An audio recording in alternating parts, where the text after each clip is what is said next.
அது அந்தணன் என்ற சொல்லை தலைவன் என்ற பொருளில் நம்ம தமிழ்லாம் நம்ம சங்க காலத்துல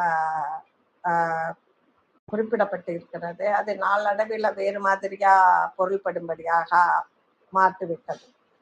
இந்த அந்தணனை திருக்குறளிலையும் அறவாழி அந்தணன் என்று கடவுளை குறிப்பதாகத்தான் திருக்குறளும் சொல்லி இருக்கிறது. இந்த அந்தணனை பயன்படுத்தி திருமங்கை ஆழ்வார் ஒரு பாசுரம் ஒன்று பாடியிருக்கிறார். பெரிய திருமொழி அல்ல, அந்த ஹிண்ட் மட்டும் கொடுத்துட்றேன் நான். பெரிய திருமொழி அல்ல. அது எந்த பாசுரத்தில் இருக்கிறது, அதனுடைய அர்த்தம் என்ன என்பதை நீங்கள் கொஞ்சம் விரிவாக கண்டுபிடிங்கள். ஏன்னா போன தடவைலாம் நான் ரொம்ப ஈஸியா ஹிண்ட் கொடுத்துட்டேன். நீங்க இப்ப கொஞ்சம் கஷ்டமா தான் இருக்கட்டமே, இந்த பாசுரம் எது, அதனுடைய பொருள் என்ன என்பதை கண்டுபிடிங்கள். பதில்: 2ஆம் ஆயிரம் திருமங்கை ஆழ்வார் அருளிச் செய்த திருநெடுந்தாண்டகம் 4ஆம் பாசுரம். ஆழ்வார் தனக்கு துணையாகவும் நட்பாகவும் உள்ள மனதிடம் கூறுவது போல் அமைந்துள்ளது இந்த பாசுரம்.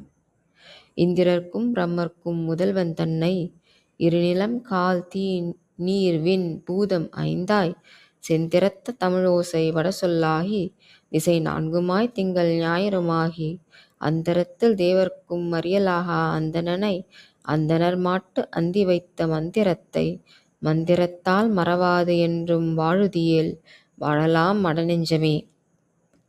இந்திரர்க்கும் பிரம்மர்க்கும் முதல்வனானவனை பெரிய பூமி, காற்று, தீ, நீர், ஆகாயம் ஆகிய பஞ்சபூதங்களையும் நியமிப்பவனாய்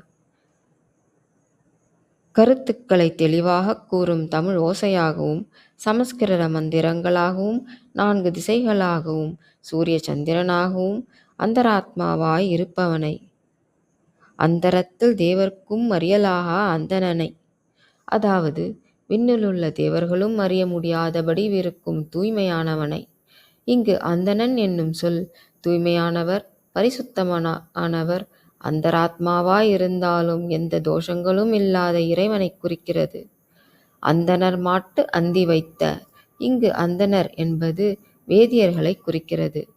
வேதியர்கள் தங்களுக்கு செல்வமாய் நினைக்கும் வேதத்தின் முடிவிலே உள்ள இரகசிய பொருளான திருமந்திரத்தை இடைவிடாது அனுசந்தித்தால் மனநெஞ்சே நீ என்றும் பரமபதத்தில் வாழலாம்.